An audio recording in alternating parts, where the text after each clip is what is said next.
This was one of the biggest industrial disasters in United States history. On this day, 114 years ago, a fire broke out in the Triangle Shirtwaist factory in Manhattan. For background, the Triangle Waist Shirt factory was located on the 8th, 9th, and 10th floors of the Ash Building in Greenwich Village. The factory was owned by Max Blank and Isaac Harris, and they manufactured shirtwaists like these. And the majority of their staff members were young immigrant women. And they generally preferred to hire young immigrant women because they would generally work for less and they were less likely to unionize due to their lack of access to education and their generally limited proficiency in English. The fire took place on March 25th, 1911. A match or a cigarette ignited fabric scraps in a scrap cutter's pile. This pile was in a scrap bin that contained hundreds of pounds of fabric. This all quickly ignited and then spread to wall hangings. It took very little for this fire to spread rapidly. The situation was also made more precarious by the fact that the stairway doors were locked. This was a common practice during the time to keep people from taking unauthorized breaks or from potentially stealing merchandise.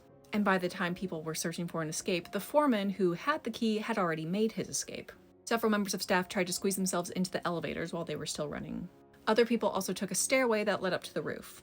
However, within only 3 minutes of the fire starting, that stairway became completely unusable. Some people tried their luck with a single fire escape that was on the building. However, due to the amount of people on it, the fire escape soon collapsed onto the street, resulting in the death of 20 people. The remainder of the victims either died due to the flames or smoke inhalation, or by jumping from the building. The fire department had come to assist, but their ladders would only reach up to the 7th floor. A reporter on the scene would later say, quote, "I learned a new sound that day, a sound more horrible than description can picture, the thud of a speeding living body on a stone sidewalk." An estimated 146 people passed away as a result of this disaster. Blank and Harris, however, were able to escape within minutes of the fire starting. Both were indicted and then acquitted of manslaughter charges, though a civil suit would then find them liable of wrongful death. The New York Times reported that a veteran police officer, upon seeing one of the victims, said, quote, "I saw the Slocum disaster, but it was nothing to this."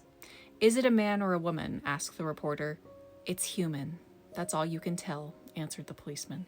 Literary Digest also wrote about the disaster in 1912, saying that people were disappointed with the lack of justice, saying, quote, "There are no guilty, there are only the dead, and the authorities will forget the case as speedily as possible. Capital can commit no crime when it is in pursuit of profit.